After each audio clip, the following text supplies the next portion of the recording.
નમસ્કાર. આજે દરેક વ્યક્તિને એક સમસ્યા છે અને સમસ્યા એ છે એ ઓલવેઝ એની વાતોની અંદર બોલતો હોય છે કે ભગવાન મને સાથ નથી આપી રહ્યો, ભગવાન મને મદદ નથી કરી રહ્યો, ભગવાન મારી આસપાસ નથી, ભગવાન બીજાની મદદ કરી રહ્યો છે, ભગવાન બીજા માટે કંઈક કરી રહ્યો છે અને ભગવાન ઓલવેઝ મને તકલીફ આપી રહ્યો છે.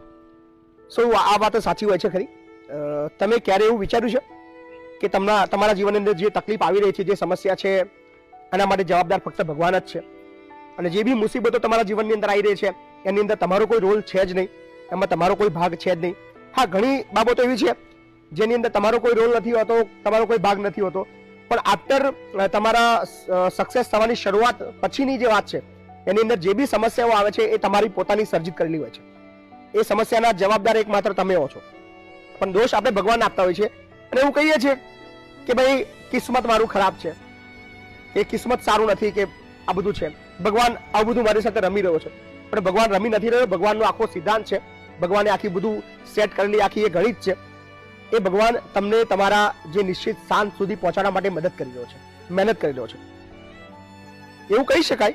હું ઘણી વાર વિચારું કે ભગવાન છે અને ભગવાન ધારે બધું કરી શકે, તો ભગવાને બનાવેલા મનુષ્યને તકલીફો શા માટે? ભગવાન ખાલી હાથ આમ ફેરવે તથાસ્તુ કહી દે કે બધાનું કલ્યાણ થઈ જાય, બધાનું સારું થઈ જાય, તો બધાની સમસ્યા એક સેકન્ડની અંદર સોલ્યુશન થઈ જાય. કોઈને કોઈ મુસીબત ના રહે, કોઈ રોડ ઉપર ભૂખ્યું ના મળે, કોઈને કોઈ તકલીફ ના પડે, કોઈ બીમાર ના પડે, કોઈ મરી ના જાય અને બધું જ વેલસેટ થઈ જાય.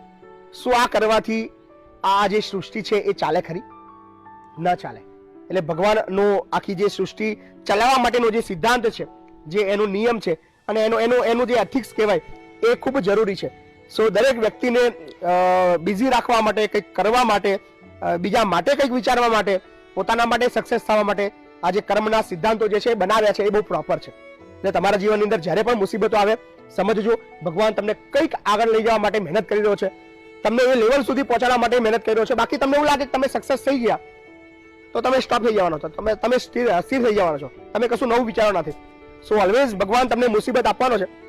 તમારું જે ચાલી રહ્યું છે તંત્ર એની અંદર કંઈક અડચણ આવી તો દેટ મીન્સ ભગવાન કહી રહ્યો છે કે તમે અહીંયા અટકશો નહીં, તમારું સ્થાન હજી ઉપર છે, તમે આનાથી પણ વધારે બેટર કરી શકો એમ છો. સો ઓલવેઝ ભગવાનની જે લીલાઓ છે, ભગવાનની જે પણ ઈચ્છાઓ છે અને જે પણ તમારા જીવનની અંદર બની રહ્યું છે એને સ્વીકારીને એની સામે લડતા શીખો, એમાંથી કંઈક શીખતા અને વિચારીને આગળ વધવાનો પ્રયત્ન કરો તો ચોક્કસથી ભગવાન એ જગ્યા સુધી પહોંચાડશે જ્યાં તમે વિચારી પણ નહીં હોય.